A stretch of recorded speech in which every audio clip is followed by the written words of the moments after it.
For me personally, I would consider The Well to be a dull success. Not necessarily being bad, I can confidently call it a well executed version of a classic space marine horror story with a pretty effective mystery, but the problem is it's so familiar and a pretty played out type of story that it lacks a unique value that makes it stand out against other space marine horror stories.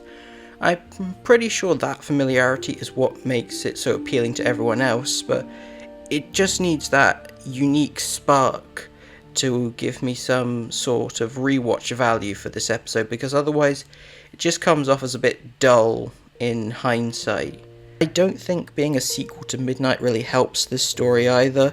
It doesn't ruin that previous episode, but it just goes to show how uninspired The Well is.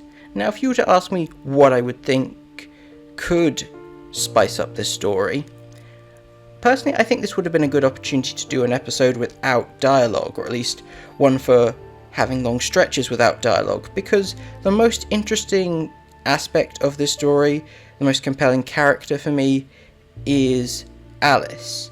I think Rose Ayling-Ellis's great performance, trying to make us question whether she's sympathetic or suspicious, and how she brings out the most interesting aspects of the other characters, like the Doctor using sign as a means to form a personal connection.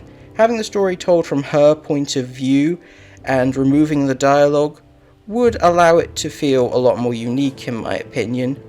And I think it's a simple enough story where I think you could communicate the narrative without verbal dialogue, in my opinion.